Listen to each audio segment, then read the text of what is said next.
le Sénégal renouvelle son plein soutien à sa mission en ces temps de turbulence mondiale. En prenant la parole aujourd'hui, je suis habité d'une conviction profonde: l'unité dans la diversité est la clé pour garantir le développement durable et la dignité humaine pour tous, partout dans le monde. Ce thème de la présente session, qui guide nos discussions, nous invite à repenser nos responsabilités collectives et à nous assurer que les principes fondamentaux des Nations Unies, définis il y a près de 8 décennies, continuent de porter la promesse d'un monde plus juste et plus équitable. Mesdames, Messieurs, nous vivons dans un monde troublé, où les principes de la Charte des Nations Unies, qui prônent l'égalité, la justice et le respect des droits humains, sont chaque jour mis en mal. Les conflits s'étendent, les inégalités se creusent et les crises climatiques aggravent la vulnérabilité de millions de personnes à travers le monde. De surcroît, nous assistons à une remise en cause inquiétante du multilatéralisme, à un moment où l'humanité en a le plus besoin. Le monde doit se regarder en face, sans complaisance. Les valeurs que nous avons juré de défendre sont piétinées dans plusieurs régions du globe. Que l'on soit à Gaza, à Tel Aviv, à Dakar ou ailleurs, chaque être humain est porteur de cette égale dignité, une dignité qui transcende les frontières, les cultures et les appartenances religieuses.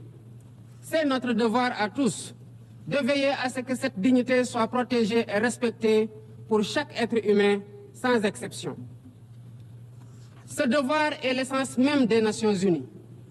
Pourtant, nous constatons chaque jour que le droit international, ciment de la paix mondiale, est souvent violé. Des résolutions adoptées par cette Assemblée sont ignorées. En tolérant ces violences répétées, nous foulons aux pieds les principes de la Charte des Nations Unies et sapons les fondements même de cette maison de la paix. Jamais les fondements des Nations Unies n'ont autant vacillé qu'en ces temps de violence et de peur et d'incertitude. Si nous voulons éloigner le spectre de la guerre et œuvrer à l'avènement d'un monde meilleur, alors il est temps de changer les paradigmes. Il est temps de remettre l'humain au centre de l'agenda international, comme nous y invite le thème de cette session. Monsieur le Président, Mesdames, Messieurs, nous ne voulons plus fermer les yeux sur la tragédie qui se déroule dans le Sahel.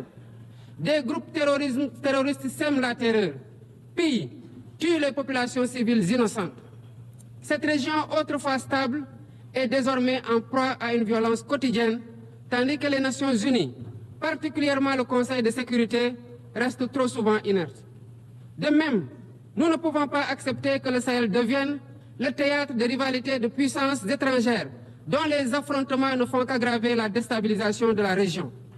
Je dois rappeler ici que la paix et la sécurité de l'Afrique sont indissociables de la paix mondiale.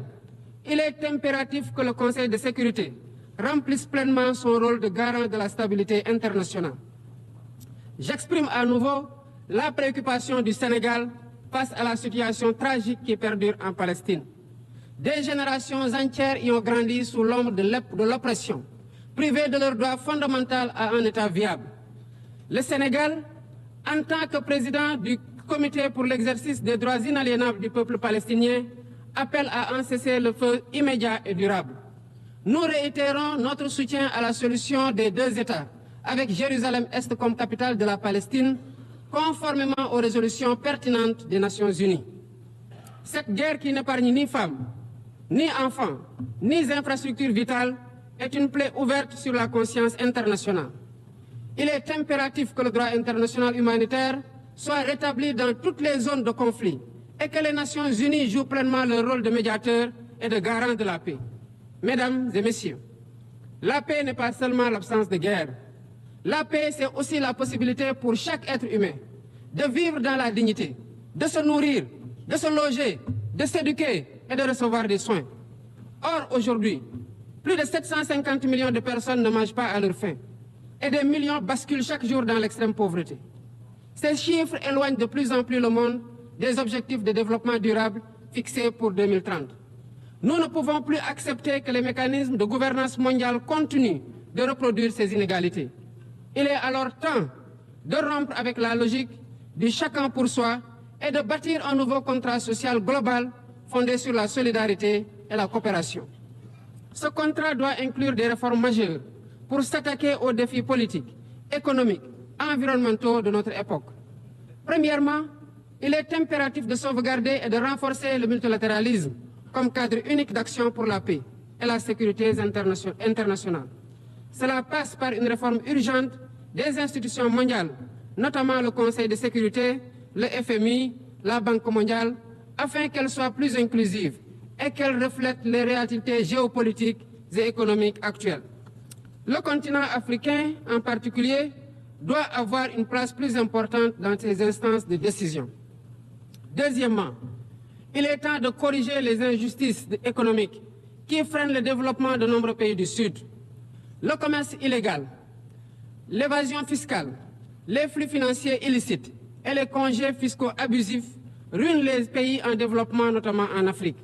Ces injustices doivent être corrigées pour permettre à tous les pays de participer pleinement au commerce mondial et de bénéficier de la croissance économique. Troisièmement, il est essentiel de garantir avec détermination et d'agir avec détermination contre le réchauffement climatique en respectant le principe de responsabilité commune mais différenciée. Les pays industrialisés responsables historiques des émissions massives de gaz à effet de serre doivent intensifier leurs efforts pour financer une transition énergétique juste et équitable qui ne pénalise pas les pays en développement. Nous devons impérativement protéger notre planète sans sacrifier les droits des nations les plus vulnérables à poursuivre leur développement. Quatrièmement, il est nécessaire de rompre avec toute tentative d'imposer des normes civilisationnelles unilatérales. Depuis son indépendance, le Sénégal a toujours défendu l'égale dignité des cultures et des civilisations. Et cette diversité doit continuer à être la base de la coexistence pacifique entre les peuples. Aucune nation ne devrait imposer aux autres ses pratiques ou ses valeurs comme normes universelles. Le respect des différences est le fondement de la stabilité et de la paix dans le monde. Mesdames et messieurs, le Sénégal est fermement engagé dans cette voie. Nous avons choisi de bâtir un État résolument tourné vers le développement durable avec des initiatives ambitieuses dans des domaines tels que les énergies propres, la souveraineté alimentaire et la gouvernance transparente.